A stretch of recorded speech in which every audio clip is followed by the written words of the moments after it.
Saúde os irmãos na paz de Jesus.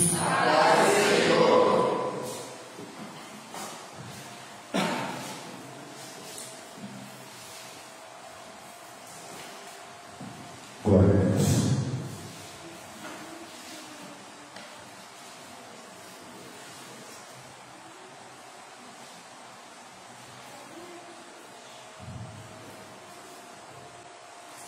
Abra sua Bíblia, 1 Timóteo, capítulo 4.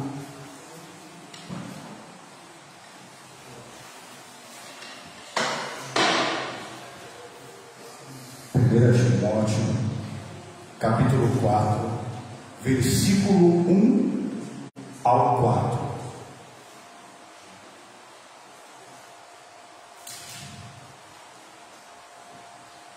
Aleluia.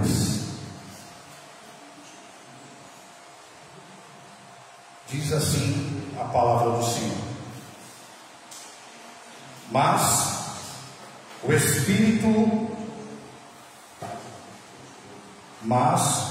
Espírito expressamente diz que nos últimos tempos apostatarão alguns da fé, dando ouvidos a espíritos enganadores e a doutrinas de demônios, pela hipocrisia de homens que falam mentiras, tendo cauterizada a sua própria consciência, proibindo o casamento e ordenando a abstinência dos manjares que Deus criou para os fiéis e para os que conhecem a verdade, a fim de usarem deles com ações de graças, porque toda criatura de Deus é boa, e não há nada que rejeitar, sendo recebido com ações de graças. Abre em 2 Timóteo,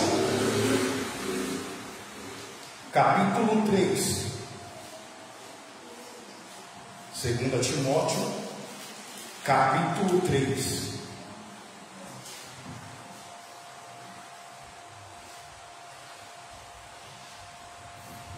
Aleluia. Diz assim: sabe, porém, isto que nos últimos dias sobrevirão tempos trabalhosos, porque haverá homens amantes de si mesmos, avarentos, presunçosos, soberbos, blasfemos, desobedientes, a pais e mães, ingratos, profanos. Amém?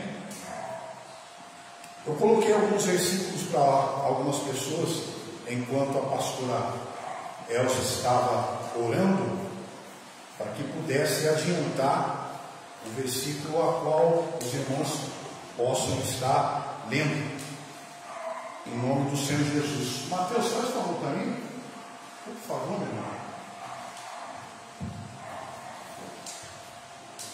Aí quando for o versículo, você põe ali na frente da pessoa para ela poder falar o versículo, tá bom? Por favor. Olha esse estudo. Eu vim à tarde pensando ali, e eu queria trazer algo a qual está muito claro em muitas igrejas, né, pastor Eder? E é a respeito sobre apostasia. Os irmãos já devem ter estudado com certeza a respeito disso, mas de uma maneira bem rápida, eu vou querer dizer aqui mais ou menos, tentar explicar o que está acontecendo em muitas igrejas e com pessoas a qual estão na frente da obra do Senhor em muitas igrejas. Mas eu quero primeiramente dizer que a apostasia, ela tem 6 sinônimos. Quais são? 1, abandono. 2, abjuração. 3, a renegação. 4, deserção. 5, renúncia. E 6, retratação. Isso são sinônimos a qual as pessoas, quando elas olham, elas interpretam essa situação, e elas, de cada situação dessa, você vai ver nos textos aqui a qual vai ser entoado agora, falando sobre essa apostasia, que muitos vão apostatar, e muitos já estão dessa forma dentro das igrejas. Eu trouxe um estudo, e ele é muito rápido, a qual não vai tomar tempo dos irmãos, e creio que vai falar com você. Existe uma reflexão no começo, que diz assim que a apostasia é um pecado contra a fé cristã. Apostasia é um pecado contra a fé cristã. Não é apenas um sinal da vinda de Cristo, mas uma atividade maligna contra a igreja do Senhor. Ou seja, aqui está dizendo que a apostasia, ela vem contra aquilo que Cristo colocou para que nós possamos aprender e viver e pregar.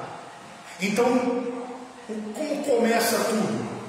Tudo começa quando Jesus, no nosso Novo Testamento, Jesus, ele vem agora, nesta época, a qual há 20 séculos atrás, Jesus vem e estabelece a sua igreja na terra, a qual Jesus estabeleceu. Ele colocou a igreja, ele ensinou 12 homens para que pudessem estar trazendo a palavra dele para todos nós.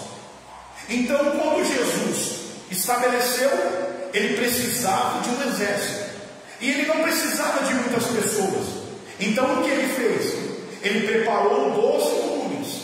Então, ele começou a andar com eles. Então, a partir da hora que Jesus começa a andar com esses homens, eles começam a entender o que era andar com Cristo. Jesus começa a entender e a ver e enxergar pessoas que andam com ele. E Jesus queria, mesmo sabendo de tudo, porque ele é onipotente, onipresente e onisciente, mas ele queria ver cada pessoa como ia se portar estando do lado dele, mesmo os discípulos ainda não conhecendo Jesus da maneira que ele é. Você vai ver que aqui eu vou falar sobre uma introdução que fala como podemos depender do texto sagrado. Deus sempre alertou o seu povo quanto aos perigos que nos rondam. Eu separei alguém para falar em Mateus 10, versículo 16. Vai lá, Mateus. Mateus 10, versículo 16. Em nome do Senhor Jesus, pode ler para mim, por favor. Cumprimenta a igreja com a paz do Senhor. Pai, Senhor. Mateus 10, 16. Eis que vos envio como ovelha ao meio de lobos. Portanto, sede prudente como a serpente e sempre como as pombas. Amém. Você vê que esse versículo, ele já começa a falar sobre prudência. Quando ele começa a falar sobre prudência, ele está falando do quê? A prudência da serpente. E quando ele fala de dois animais, então ele fala de um estilo de maneira diferente de ação dos animais, mas ele vem querer dizer que nós temos que ser como a serpente e como a pomba. Mas dizendo o quê? Que a serpente, ela é astuta, mas existe algo que a serpente, a serpente, ela simplesmente, o que nós temos que ter é que a serpente, muitas das vezes, quando ela percebe alguém querer te atacar, ela fica já esperando, porque ela percebe. Então quer dizer que quando eu e você estamos prestes a ser atacados pelo inimigo espiritual, nós temos que ficar atentos. É isso que a palavra está ensinando. E a pomba ela tem aquela, não é à toa em que quando Jesus é batizado e aparece uma pomba simbolizando o Espírito Santo. Por quê? Porque a pomba é um animal que ele é manso. Então nós temos que ser mansos. É isso que a palavra está dizendo. Eu separei também João 16:33. Se eu não me engano, acho que quem está, acho que é o Ailton. Se eu não me engano, pode ser a Maria também, não tem importância. João 16:33. Isso. Tenho-vos dito essas coisas, para que em mim tenhas paz. No mundo tereis tribulações, mas tende bom ânimo. Eu venci o mundo. Amém. Você vê que nesse versículo vem querer falar sobre o quê? Vem querer falar que nós temos que ser o quê? Primeiro, prudente, ao mesmo tempo ser como a pomba. E também está dizendo o quê? Está dizendo que nós temos que ser persistente. Persistente. Mesmo que seja difícil, mesmo que tenha um contra-ataque espiritual, nós não temos que olhar e falar: peraí, aqui vai ser difícil e eu não vou conseguir. Não é isso. Deus diz que nós temos que lutar. Mesmo que um contra-ataque, mesmo que tenha algo espiritual querendo te atrapalhar, fisicamente alguém tentando te atrapalhar, mas usado pelo diabo, nós temos que o quê? Persistir. Porque aquele que persiste na presença de Deus é um vencedor. A palavra diz que aí você é mais que vencedor. Porque você é um vencedor. Porque se você está aqui hoje e se você está ouvindo essa mensagem, é porque você é um vencedor. Porque você está buscando a palavra de Deus e você está aqui nesse momento ouvindo a palavra. Não é simplesmente um homem que está falando, mas é a voz do Senhor, porque está sendo dita vinda da Bíblia Sagrada. Diz também que a mensagem de Paulo escreveu em sua primeira carta a Timóteo.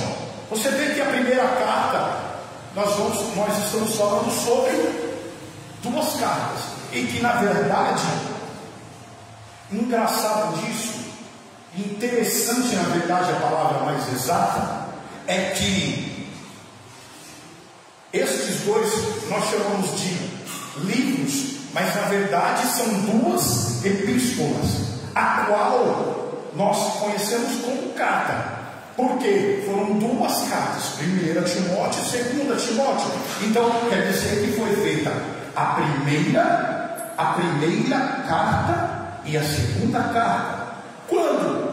A Bíblia não diz, mas muitos estudiosos dizem que foi quando Paulo ele foi preso, e ele foi preso em Roma. Então quando ele foi preso em Roma, ele começa a escrever para Timóteo. E Timóteo é um jovem, ele é um jovem a qual ele, quando ouviu a mensagem do Senhor Jesus, ele se apaixonou, e ele começou a querer andar com os homens de Deus, e ele consegue fazer uma amizade com Paulo. Então nós entendemos o quê? Que o livro de 1 e 2 Timóteo nada mais, nada é do que cartas pastorais. Mas todos nós somos pastores? Não, nem todos nós somos. Mas a mensagem está querendo dizer o quê? Que devemos nos comportar como pastores. Porque não é só o pastor que cuida da ovelha, você também cuida da ovelha. Todos nós temos que cuidar das ovelhas. Ou é a igreja, existe uma separação, uma divisão? Não, nós andamos todos juntos. Mas a mensagem que quer dizer sobre 1 Timóteo e a 2 Timóteo está querendo dizer que uma intimidade como se fosse de pai e filho, mesmo Timóteo não sendo filho de Paulo, mas era o que? Demonstrando que Paulo era como se fosse pai de Timóteo, mas era porque ele queria ensiná-lo a andar conforme ele tinha aprendido. E o principal é que Paulo, ele simplesmente está ensinando Timóteo, que ainda é jovem, a poder se postar e fazer aquilo que é certo. Porque existia uma apostasia, e neste capítulo, dessas duas cartas, vai querer dizer o quê? Que Paulo, ele está sendo o pai da fé dele, está ensinando ele a não fazer igual estão fazendo, se apostatando.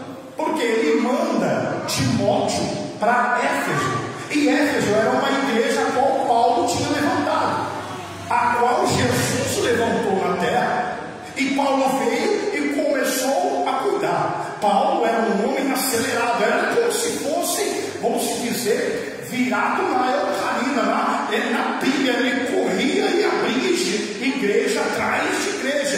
Ele queria abrir várias igrejas para que pudesse a palavra do Senhor ser cada vez mais entoada e ensinada. Só que a situação que Timóteo tinha que fazer era ir para Éfeso e entrar e falar para que ali naquele momento haveria um novo pastor. Porque os pastores que estavam ali naquela casa, que estavam em Éfeso, o que eles estavam fazendo? Eles estavam pregando aquilo que Jesus não ensinou. Eles estavam começando a pregar aquilo que não é da forma que é para ser pregado. Então Paulo percebeu e ele descobriu: peraí, a minha igreja, a nossa igreja de Cristo não pode ficar assim. Então ele manda Timóteo para lá, e ele começa a mandar as cartas, e ele mandou essas duas, que foram ótimos para que Timóteo pudesse estar tomando essa frente. Diz assim que a mensagem que Paulo escreveu em sua primeira carta a Timóteo, da presente lição, trata das dificuldades pelas quais a igreja haveria de passar em seus primórdios e, ao mesmo tempo, projeta-se para os tempos que antecederiam o retorno de Cristo. O que está dizendo? Aqui está dizendo que Timóteo, ele tinha que se preparar, porque ele tinha que falar a verdade aonde pessoas estavam começando a entender que estavam entrando dentro da igreja, estavam entrando doutrinas de gregos, a qual eles estavam querendo distorcer a palavra. Mas por quê? Porque Jesus está voltando. O Senhor Jesus, ele está voltando. Só que nós, como igreja, temos que trabalhar. Assim mesmo é o título deste estudo, que fala de tempos de trabalho para a igreja. Mas aí existe uma característica.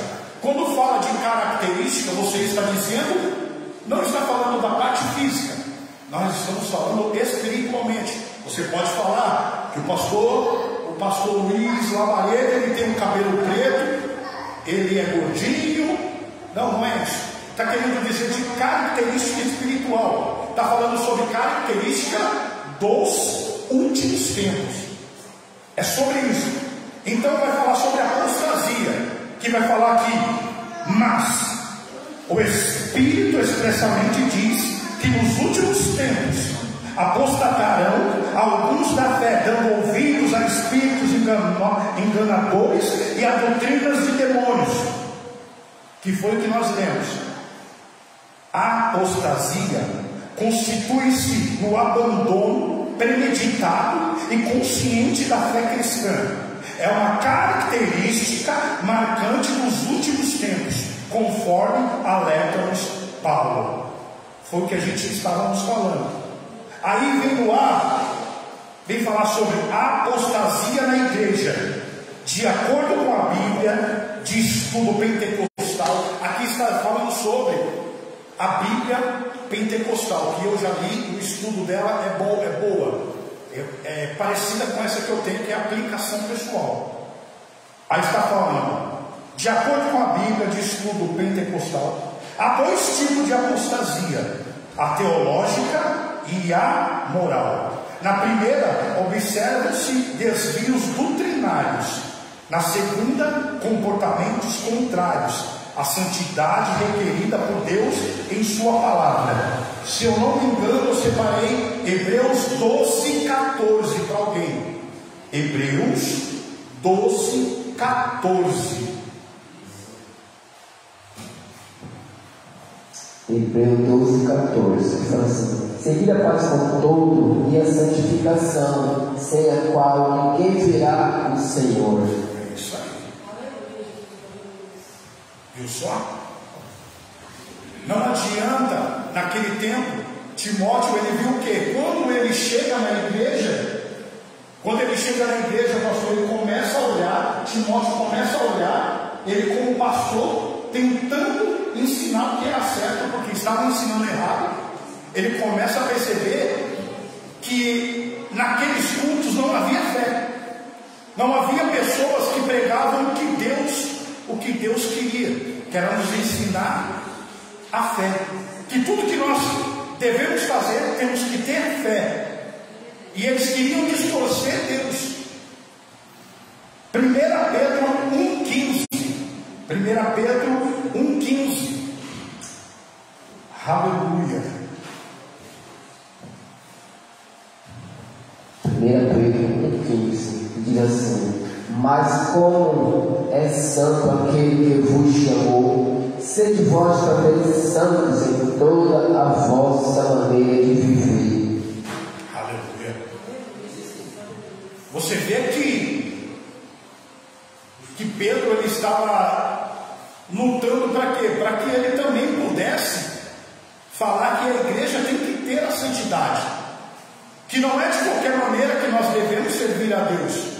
Porque o que adianta eu vir ministrar a palavra, você ministrar a palavra, você ir para a rua, você fazer um monte de coisa, mas você não buscar santidade, não orar, não querer jejuar, não querer buscar a Deus, ir para monte ou orar em sua casa, não sei. Tem pessoas que querem só entrar dentro da igreja, sentar no banco e não fazer nada. Mas o que Deus está dizendo é sobre santidade, santificar. Porque aquele que é santo se santifica mais, mas aquele que quer se sujar, que se suje mais. Deus está dizendo que Ele quer uma igreja lavada e remida pelo sangue do Cordeiro. É o que Deus quer. Você entende mais que a igreja tem testemunhado muitos casos de apostasia entre os santos. À medida que se aproxima a vinda de Jesus, o número de apóstatas aumenta preocupantemente. O Evangelho da Cruz, com o desafio de sofrer por Cristo. Filipenses 1:29. Filipenses 1:29.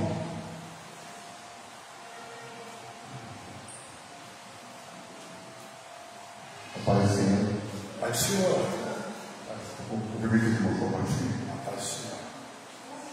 Porque a vós vos foi concedido em relação a Cristo, não somente crer nele, como também padecer por ele.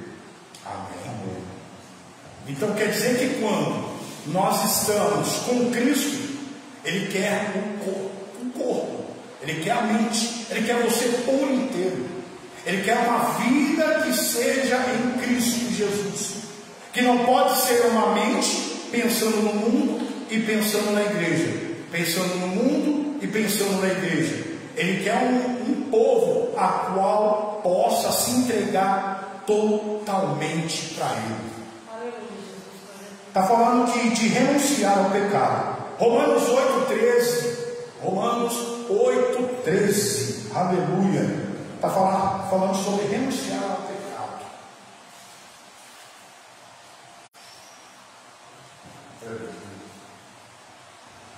Porque segundo a carne, morrereis, mas se pelo Espírito mortificares as obras do corpo, vivereis. Isso. Pronto, Senhor. É isso aí. Como vai matar essa carne aí? Né? Fazer jejum, o jejum da meia-noite, dormir, vai fazer o sacrifício, eu vou, meia-noite eu vou dormir, não vou comer nada na madrugada, vou dormir, vou acordar de manhã e você fez o jejum? Não, é assim. Enquanto você estiver de pé, acordado, quando você acordar, você jejua, em silêncio, e pede para Deus abençoar, apresenta o propósito, e depois entrega o propósito. Então quer dizer que nós temos que jejuar, matar a carne, porque quando você mata a vontade de se alimentar, e você ao mesmo tempo começa a ler a palavra é o que limpa, é o que vai santificando você, é o que vai fazendo você. Agora também não adianta, tem pessoas que vai de manhã e começa a jejuar e liga na Ana Maria Braga, aí não adianta, né? Fica assistindo a Ana Maria com a barriga vazia, não está ajudando em nada. A santificação que está dizendo aqui é que nós temos que nos entregar por inteiro. É que Deus está dizendo, enquanto nós fazemos algo para Deus, tem que ser logicamente para Deus, com toda a santidade. Está dizendo também que de sacrificar-se pelo reino de Deus e de renunciar a si mesmo, vem sofrendo constantes e impiedosos ataques. Mateus 24:12. Mateus 24:12.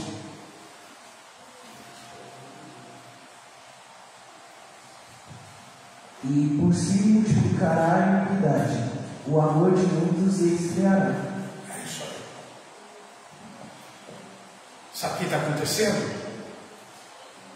Quando Paulo manda a carta para Timóteo, ele fala assim, presta bem atenção que na igreja tem muitas pessoas morrendo lá, espiritualmente tem muitas pessoas morrendo lá, tem pessoas lá que não estão aguentando mais, tem pessoas lá que estão olhando pessoas sofrerem e não querem saber de nada. Por quê? Porque o amor está se esfriando.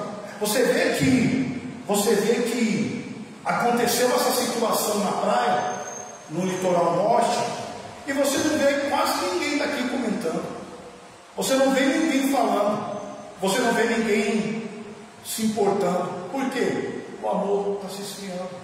As pessoas estão vendo o que está acontecendo ao redor e não querem fazer nada. Tem pessoas que têm condições até financeiras de poder ajudar aquele povo, mas não ajudam. Sabe por quê? Porque a ganância e a apostasia está no meio de nós.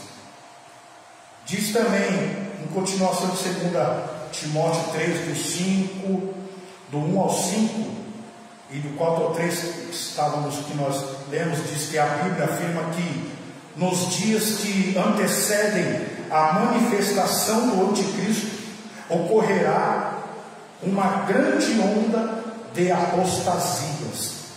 Alguém separou? Deixa eu ver. 2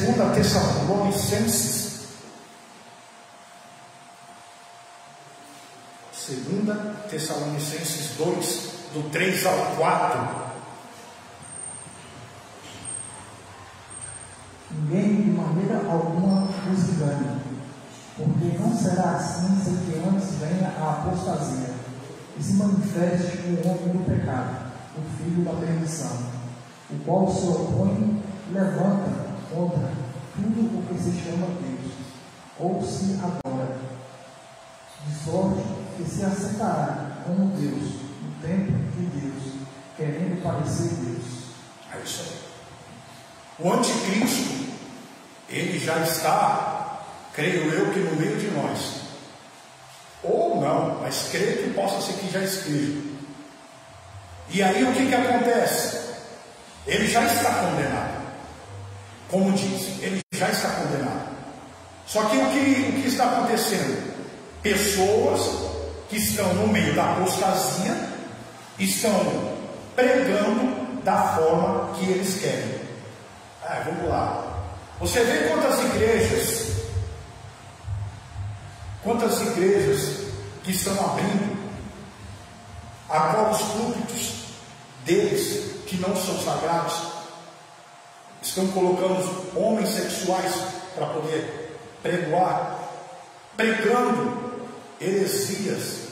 Quantos homens, quantas mulheres lésbicas que estão pregando a palavra e distorcendo e até fazendo bíblias com textos deles, colocando o que eles querem como a igreja.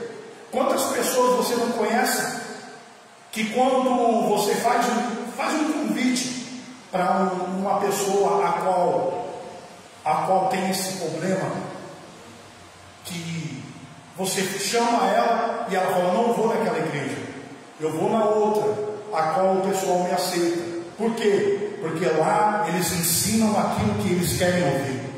Mas aqui Paulo diz que o que nós temos que pregar é a verdade. Doa a quem doer. E muitos dizem aí que nós não amamos. E a igreja está dizendo aqui, aonde o irmão diz, que somos perseguidos. Por quê? Porque desde aquela época e hoje também, alguns homens, homem que gosta de deitar com homem, mulher que gosta de deitar com mulher, muitas das vezes persegue a igreja, nos persegue. Por quê? Porque nós pregamos a verdade. E nós não pregamos aquilo que nós queremos, nós pregamos aquilo que Deus quer que seja pregado, aquilo que é a verdade. Porque Deus disse que, se Deus disse que é pecado, então não adianta jogar debaixo do tapete. E o que adianta? Muitos pastores por aí, a qual a igreja está cheia, né, pastor? Lotada de pessoas, lotada de gente, e aí ele vê que tem adultério no meio da igreja, tem homem que está subindo no altar, que gosta de homem, mulher que gosta de mulher, e está tudo isso acontecendo. Mas por que eles não falam nada? Porque eles querem isso, dinheiro, eles querem o dízimo deles. Mas aqui nessa igreja aqui não tem isso. Em nome de Jesus, porque nós pregamos a verdade, e não importa se aparecer um homem aqui que gosta de homem, uma mulher que gosta de mulher, qualquer tipo de problema, um morador de rua, se ele entrar aqui, ele vai ser bem recebido, vamos abraçá-lo, mas vai ter que ouvir a verdade, vai ter que ouvir a palavra do Senhor Jesus, apregoada da maneira que foi ensinada neste livro para mim e para você. Diz aqui que a desvalorização da Bíblia, inspirados em teologias liberais. Há crentes que não mais veem a Bíblia como a inspirada, inerrante e infalível palavra de Deus. Nossa única regra de fé e prática. Alguns chegam a ensinar que a Bíblia não é a palavra de Deus, olha só, mas apenas a contém. Leia com toda atenção 2 Timóteo 3,16. Eu separei para alguém isso? Dá uma olhada para mim, por favor. 2 Timóteo 3,16. Toda a Escritura é divinamente inspirada e proveitosa para ensinar, para redarguir, para corrigir, para instruir em justiça. Olha aí. Sabe o que estão dizendo? O que essa mensagem, naquela época e agora, está acontecendo? Que a Bíblia não tem inspiração. Não, nós não temos Deus. Deus não é ninguém.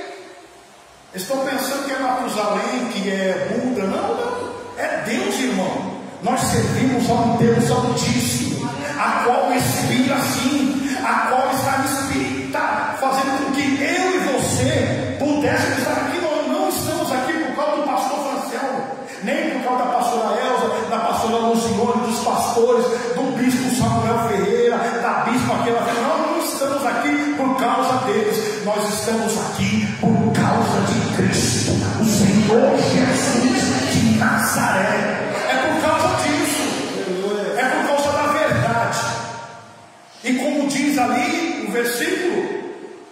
temos que combater o quê? A injustiça, porque Deus é justiça. Você vê que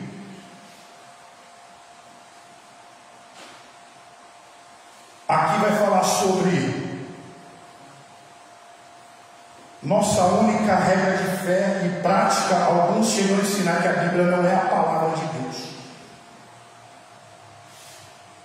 Você vê como que pode uma pessoa falar que essa Bíblia ela foi escrita por mão de homens, mas homens que se inspiraram em Deus. Eles dizem que a Bíblia é simplesmente só um livro, mas para nós é um mandamento, para nós é viver isso. Por mais que, se você falar assim, mas você não vive tudo que você prega, é verdade, não tem como. Mas uma coisa eu sei, eu estou aqui para poder viver tudo que está escrito nesse livro, mesmo que seja difícil renunciar à carne, às vontades, mas Deus dá força para mim e para você, em nome do Senhor Jesus. Será que eu separei aí 2 Tessalonicenses 2:3 para alguém? Já foi? Ah, tá, amém. Foi repetido. Fala sobre a apostasia, o sinal. A apostasia como sinal da volta de Jesus. Está querendo dizer que o quê? Essa apostasia, esses crentes que estão no meio das igrejas e estão abrindo placas de igreja e estão pregando da maneira deles, mudando até mesmo a Bíblia deles, fazendo a própria Bíblia, é um sinal certo, é um sinal certo que Jesus está voltando. Quando você vê uma pessoa apregoando e falando assim, ei, venha você que tem esse tipo de problema, e pode ficar dessa maneira mesmo, porque Jesus te ama desse jeito que você é. Meu irmão, Deus, nós somos criatura, e Deus, quando fez eu e você, Ele fez perfeito. Ele fez de uma maneira a qual eu e você somos a semelhança de Deus. E quando fala de semelhança, nós não vamos alcançar a santidade de Deus, jamais. Mas nós vamos tentar fazer aquilo que Jesus ensinou, caminhar com a cruz. E é isso que Deus quer. Você fala aqui, sobre o sinal. Está terminando já em nome do Senhor Jesus. De acordo com a Bíblia, a apostasia é um dos mais fortes sinais concernentes à volta de Cristo. Eu separei Lucas 18:8. Será que tem alguém aqui? Lucas 18:8. Digo-vos que depressa lhe fará justiça, quando porém vier o Filho do Homem, porventura achará fé na terra? Olha aí, Jesus está vindo, e Jesus, Ele quer saber se tem homens e mulheres de fé nesse lugar, pessoas que estão acreditando na volta dele, porque tem muitos aí dizendo que Jesus, eu já ouvi cada coisa falando sobre Jesus, que não dá nem vontade de falar. Você já viu o texto, pastor? Essas pessoas que pregam o evangelho deles aí, que pregam essas mentiras, falando sobre Jesus e Maria Madalena, eu já ouvi cada besteira, cara. Jesus era puro, irmão. Jesus era limpo. Foi o único que, quando andou nessa terra aqui, ele não se entregou aos momentos carnais. Ele, quando olhava para a pessoa, ele via a figura, ele via a pessoa, ele via a obra de Deus que Deus fez, mas olhava para ela e tinha misericórdia. E ele não olhava o defeito. Quando ele via o defeito, ele chegava na pessoa para poder ensinar. E muitos dizem estas besteiras. Deixa eu ver, alguém separou 1 João 2,18? 1 João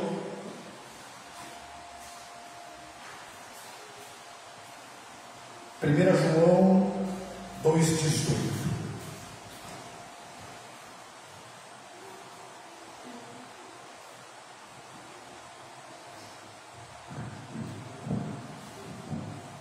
Filhos, é já a última hora, e como ouvistes que veio o anticristo, também agora muitos se têm feito os anticristos, por onde conhecemos que é já a última hora. É isso. Quando diz o anticristo, ele está fazendo discípulos. Já existem discípulos do anticristo. Ali, naquela época, já estava dizendo que existiria o anticristo, mas que existiriam os discípulos, e esses discípulos estão no meio das igrejas. Existem pessoas que talvez você conheça, que estão no meio da igreja, estão no meio das ovelhas, mas são lobos disfarçados de ovelha. Tem pessoas que estão tentando o quê? Acabar com a obra de Deus. E nós não podemos deixar. Aí você entende que eles enxergam de uma maneira, sabe qual? Que nós somos super crentes. Olha só, ironicamente, eles fazem super crentes, para que se tenha ideia do alcance da apostasia. Vejamos também o que andam ensinando os falsos mestres e doutores. Olha o que eles vêm ensinando. Satanás venceu Jesus na cruz.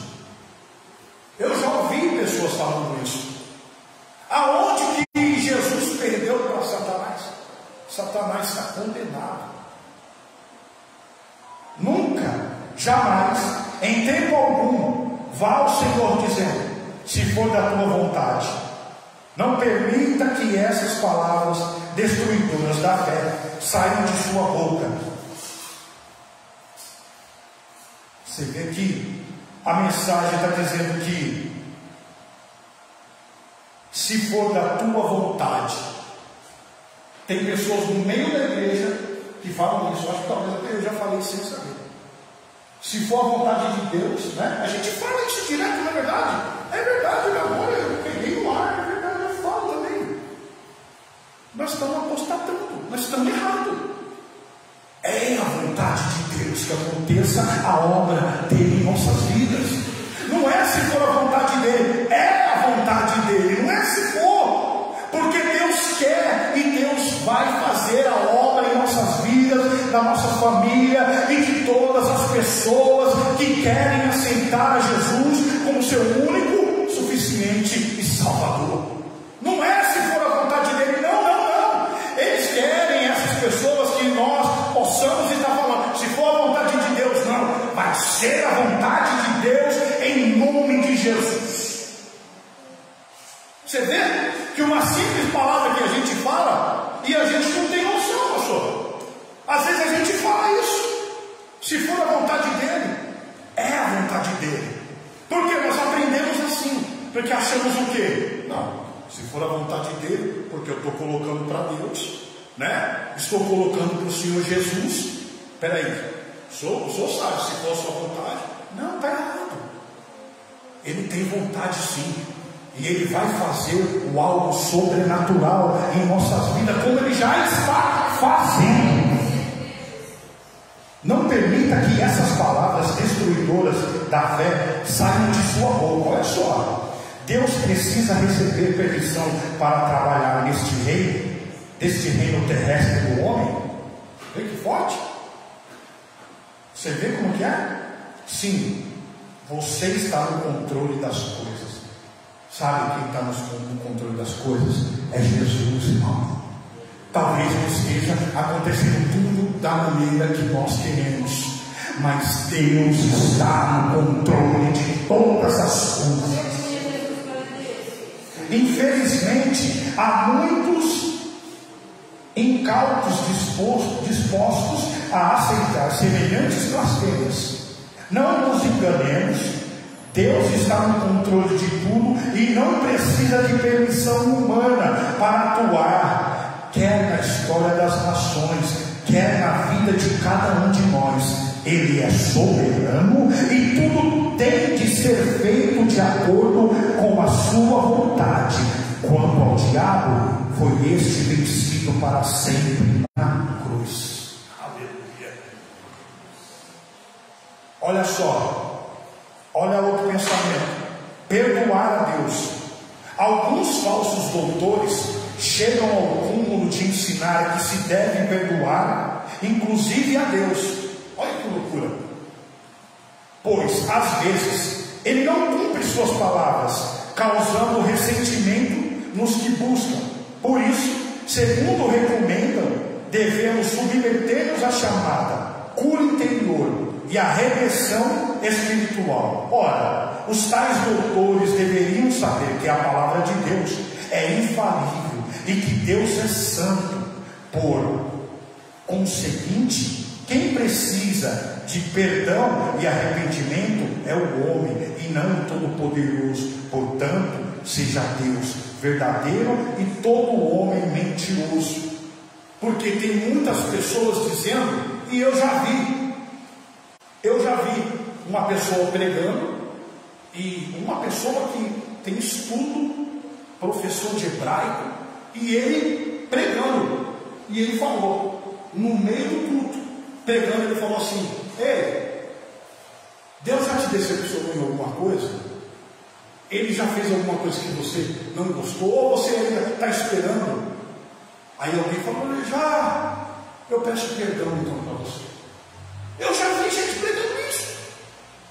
Meu irmão, se Deus não entregou algo para nós, se Ele não nos curou, se algo Ele continua sendo Deus, irmão. Ele está sentado num trono, a qual eu e você estamos aqui para submeter aquilo que Deus pede.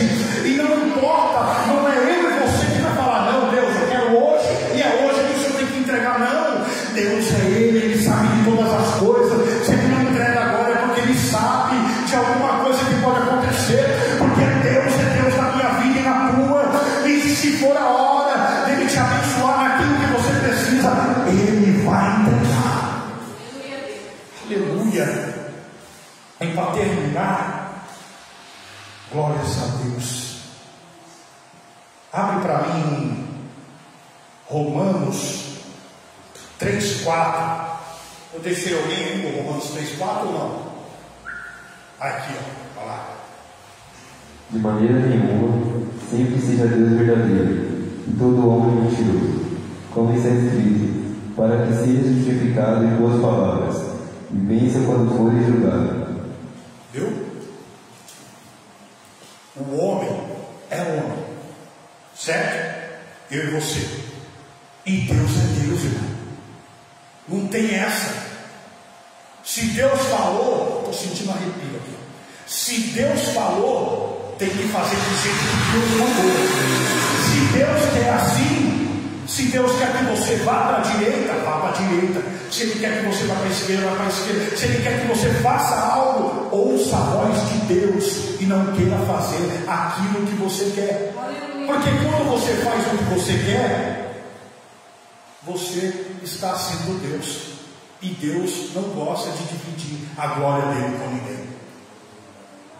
Muitas das vezes a Bíblia ensina que nós temos que julgar algumas situações, mas não a pessoa. Julgamos o que é errado, ensinamos o que é errado, mas não julgar a pessoa. Quando eu e você julgamos uma pessoa, nós nos colocamos na posição de Deus, e Deus não gosta disso. Deus é soberano, é poderoso, somente Ele pode falar. Ó, sabe uma das coisas que nós erramos dentro da igreja? É falar um do outro. Não é, pastor? Eu falo, pastor, não gostei daquilo que ele falou. Ó, não gostei daquilo lá. Ou a irmã falou o quê? Deus, Ele não gosta disso. Uma das coisas que Deus abomina é briga de irmão contra irmão. Deus quer uma igreja unida, a qual não se entrega para a apostasia, não vai se apostatar. Deus está dizendo que enquanto nós estivermos pregando a verdade, o Espírito Santo de Deus vai queimar todo este mal, vai fazer com que todo este mal não venha na tua casa, não venha dentro desta igreja, não atrapalhe os planos de Deus, porque Deus está dizendo que aqui nesta casa quem manda é Ele, e que aonde estiver algo de errado, Ele vai queimar com fogo. Não importa a situação, Deus está dizendo: se coloca como adorador, que eu me coloco como Deus na sua vida. Se coloca como uma pessoa que tem que ouvir e fazer a minha vontade, que eu vou fazer a tua vontade. Mas espera no momento meu, porque quem manda ainda e sempre vai mandar é Deus. E para terminar, abre para mim Colossenses 2,18. Eu deixei para alguém ou não? Ah, Helena. A Helena ali, ó, minha esposa. Colossenses 2,18. Culto aos anjos. Olha só. Para terminar. Eu estou olhando o relógio aqui. Amém? Perdido. Pai do Senhor, amém?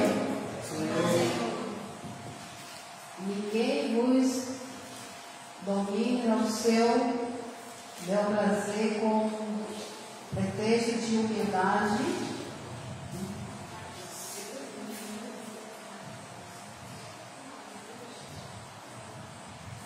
ninguém vos domine o seu bel prazer com pretexto de humildade e culto dos anjos, colocando-os em coisas que não viram, estando debalde, inchado da sua canal compreensão. Amém. O que está dizendo? Uma das maneiras de apostatar,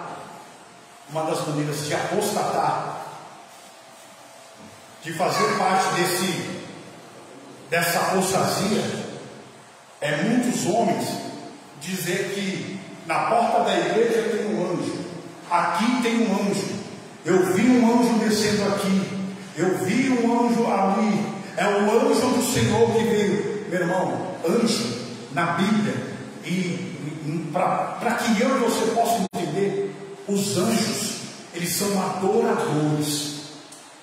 Os anjos não têm que ser manipulados como se ele pudesse nos trazer a bênção, que ele pudesse fazer com que, igual naquele livro, a qual tem um tanque de Betesda, a qual eles ficavam olhando para que pudesse ter um toque nas águas, e eles ficavam esperando os anjos. Meu irmão, não precisa esperar anjo para mudar a tua vida, porque quem muda a tua vida é a palavra de Deus, é a presença do Espírito Santo, é Deus na tua vida. E não adianta pregadores começarem a fazer oração e falar que tem anjos que vai fazer com que aqui possa colocar anjos aqui. Não, a própria palavra diz que operando eu, quem me impedirá? Aleluia, glória a Deus.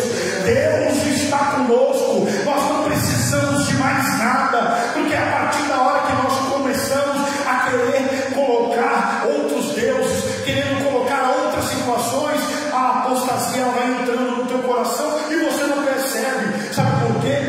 Deus não divide a glória dele com ninguém. Deus não dá a glória dele para ninguém. Aleluia, oh glória. E diz que, infelizmente, há pregadores que só iniciam a pregação depois de pedir a presença dos anjos, e com isso iludem os simples. Nossa, isso é apostasia. Os anjos também são servos de Deus. Sua missão é atuar em prol dos que hão de herdar a vida eterna. Os anjos, nós vamos encontrar eles lá na grande Nova Jerusalém, a qual eles vão estar louvando, e nós também, dizendo que Ele é santo, santo, santo, santo, santo. Essa é a função, porque eu e você somos adoradores do Senhor Jesus. Aleluia. Eu creio que você, com esse estudo, creio que você deve ter entendido ou já ouviu mais a respeito de apostasia. Que Deus possa abençoar a vida dos irmãos, em nome do Senhor Jesus, tá bom?